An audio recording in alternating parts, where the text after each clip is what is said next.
Hello and welcome everyone to tutorial 6 of the dynamics course at the University of Toronto, MIE100. Today we're going to do our tutorial on kinetics of particles, but this time we're going to be focusing on impulse and momentum. So for the first question, we've got a slider of mass 0.4 kilograms moving along the smooth support surface with a velocity of 5 meters per second in the position shown. And after negotiating the curved portion, it moves onto the inclined face of an initially stationary block of 2 kilograms, this one. The coefficient of kinetic friction between the slider and the block is 0.3, and we want to determine the velocity of the system after the slider has come to rest relative to the block. So we're going to look at the friction at the small wheels and any effects associated with the transition. So I know that sounds a little bit more complicated, so we're going to list out what we know. We've got the masses,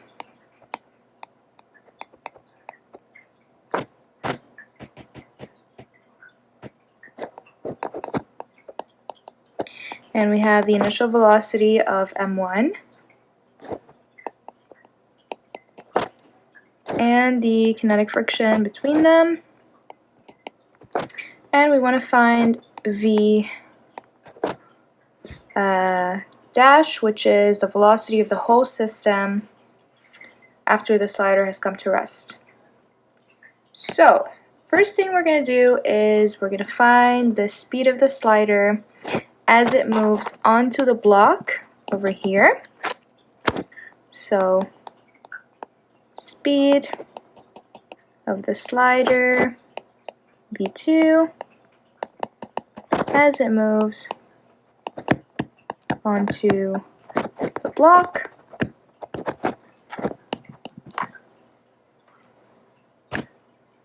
So we're going to do that by using our kinetic equations, kinematics equations. So we know that v2 squared is going to be equal to v1 squared plus 2a s1 to 2, which is also equal to v1 squared plus minus 2gh. We're going to plug in our known values.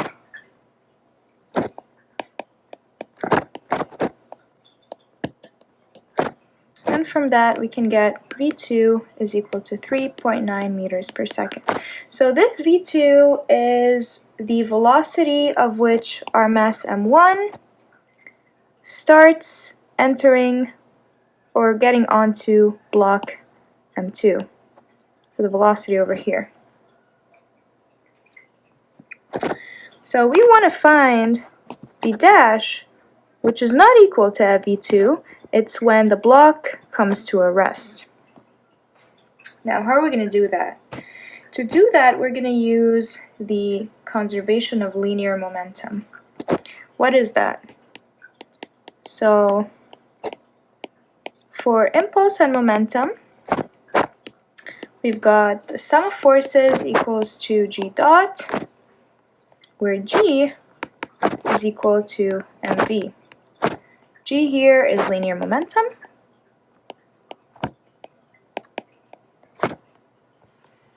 And we have a law called the conservation of linear momentum,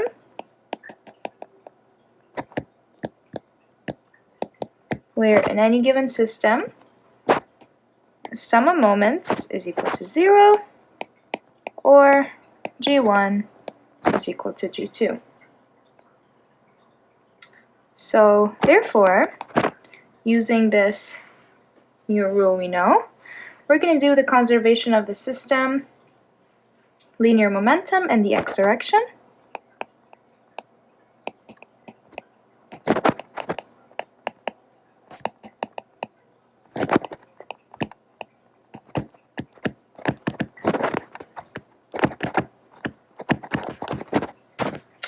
So we're going to do g1 is equal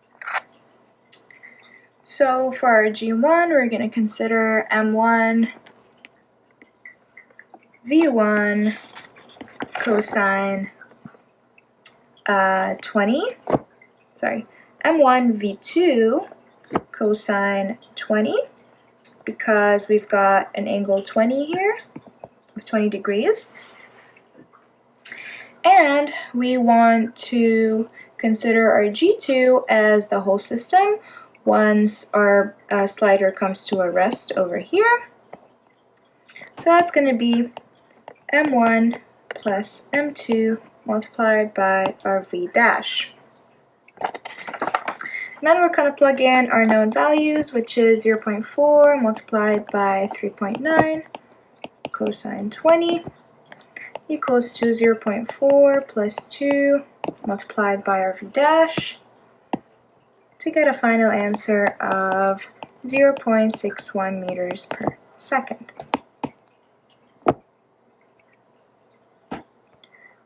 Noting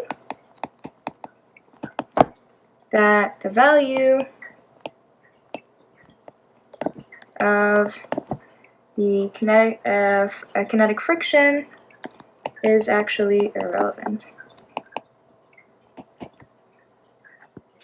For our second problem, we've got a hollow crate of mass 50 kilograms mounted on a frictionless wheels that ride on the ground. And inside the crate is a box of 20 kilograms mounted on frictionless wheels. At time t is equal to 0, the system is released from rest, with the springs having an initial length of 0.4 meters. The spring constant is 30 newtons per meter, and the spring has a relaxed length of 2.5 meters. We want to find the initial potential energy of the springs, and the initial acceleration of the box, and also the speed of the crate when the spring reaches a length of 1.5 meters. So we know that,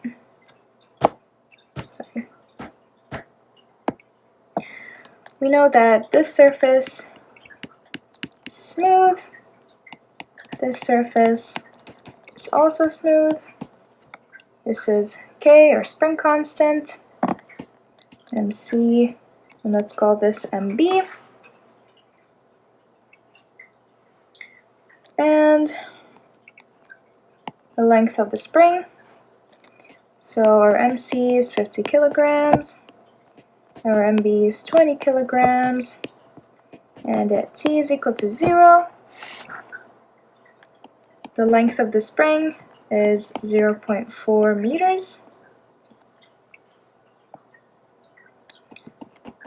The spring constant is 30 newtons per meters, and the relaxed length of the spring is actually 2.5 meters. So the spring is actually squished or constricted.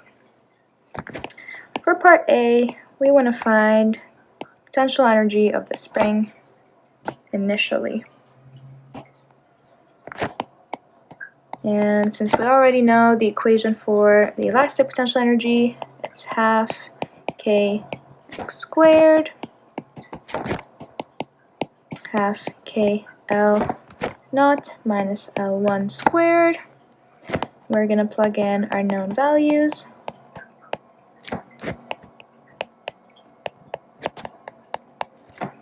To get a final answer of 66.15 joules. And for part B, we want to find the acceleration of the box initially.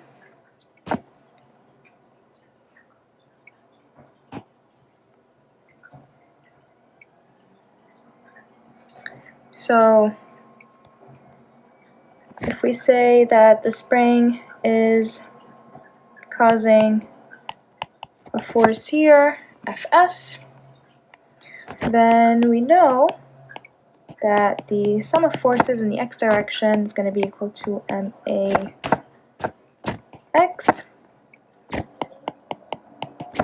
The force by the spring is Fs is equal to MBAB1. And the force caused by the spring is going to be equal to the spring constant multiplied by x, which is L0 minus L1. And then we're just going to plug in our known values.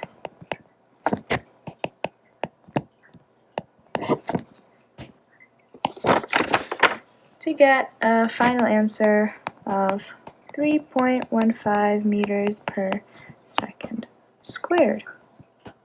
And then finally for our part C, we want to find the velocity of the crate when the spring is actually 1.5 meters this time. So I'm going to draw a little free body diagram.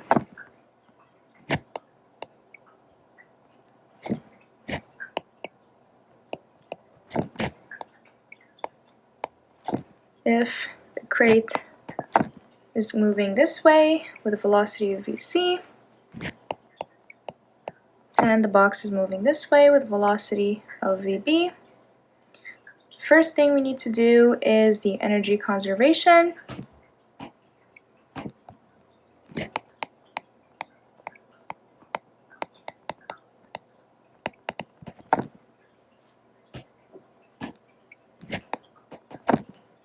And we know that delta t plus delta v is going to be equals to 0.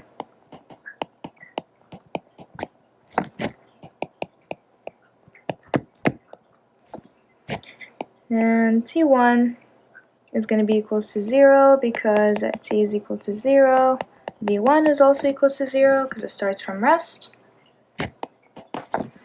However, t2 is going to be equal to half mb vb squared. And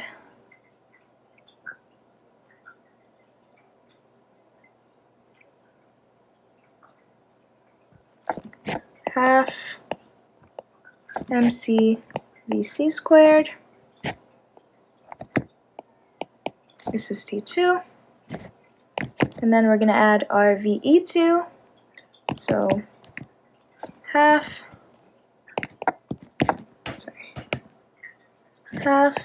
k L0 minus L2 squared minus ve1, which we found earlier in part A.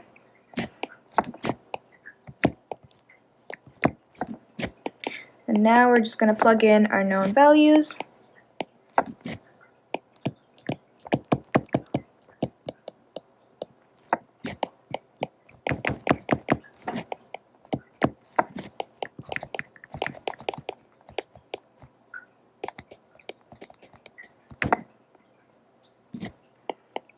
And we end up with an equation that looks like this. And to be able to solve this equation, we're going to use our conservation of linear momentum.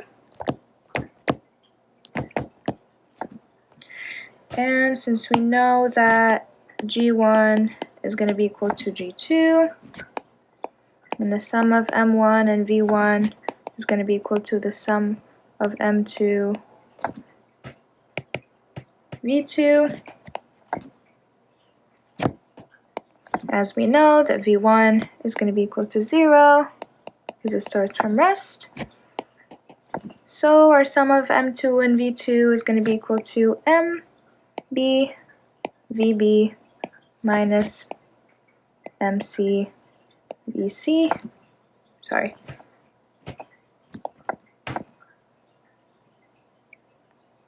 Because here they're going in separate directions. Since the spring is moving the crate, moving the box forward, while the crate is actually moving in the opposite direction.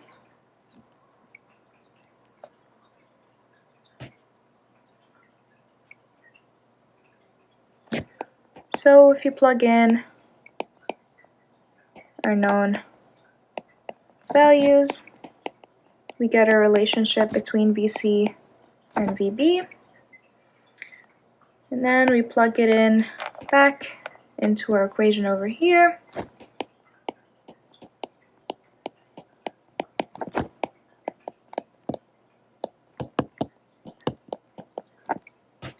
to get a final answer of 0.76 meters per second. And for our last problem of this tutorial, we've got a particle of mass m moving on the inside surface of a smooth conical shell and is given an initial velocity of v0 tangent to the horizontal rim of the surface at A. And as the particle slides past point B, a distance z below A, its velocity v makes an angle theta with the horizontal tangent to the surface through B. Determine the angle theta and the speed v. Now this question sounds a little bit more complicated, but we'll be able to solve it together. First thing we need to know is the angular impulse and momentum. So in the previous question, we did linear impulse and momentum. This time we're doing angular. So h0 is equal to r times mv. This is the angular momentum, and r is the moment arm. And we also have the conservation of angular momentum law, which means that delta h0 is equal to 0, or h01 is going to be equal to h02. So following this rule, we know that the angular momentum at A is going to be equal to the angular momentum at B. And if we take this conical shape over here and try to draw it in 2D space, we know that this distance over here is called r0, and this full distance over here is called h. And then at B, the horizontal distance from A becomes z,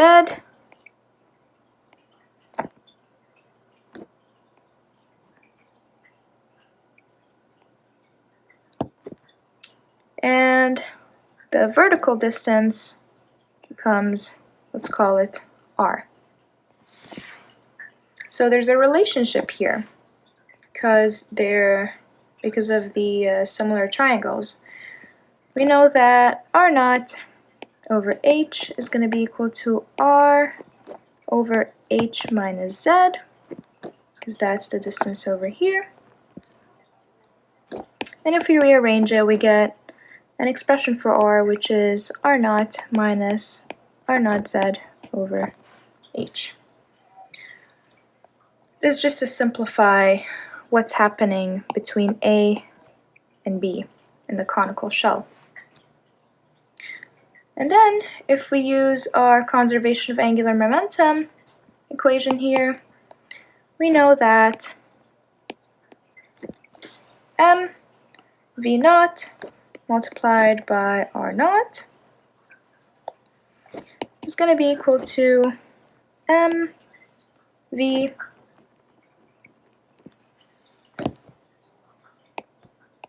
r0 minus r0 z over h cosine theta, because there's a theta angle over here, so it's not directly below A, it's actually at an angle.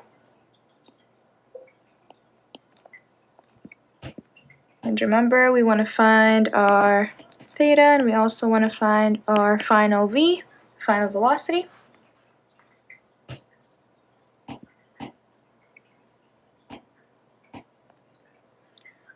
So this won't be enough to be able to find v or theta, and we need another equation. So we're going to be using energy conservation to help us out with that. And we know that TA plus VA is going to be equal to TB plus VB. However, we know that VA is equal to 0 because at A, the height is 0. We're taking x from the top.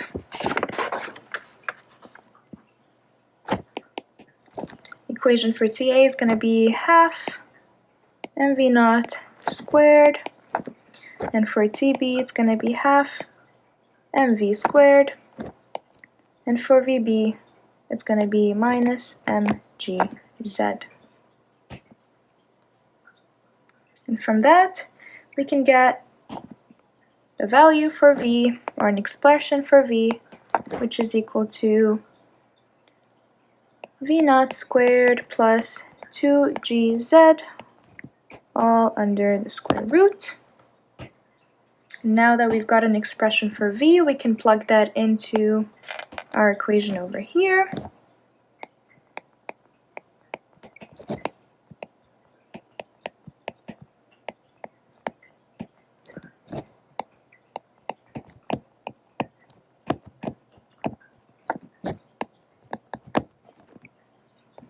And from that we can rearrange to make theta the subject, which is inverse cosine of V0 over square root of V0 squared plus 2gz multiplied by 1 minus z over h.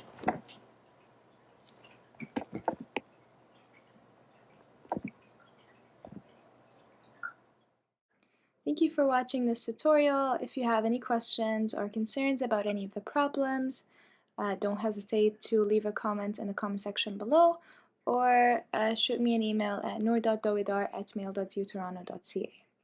See you next week.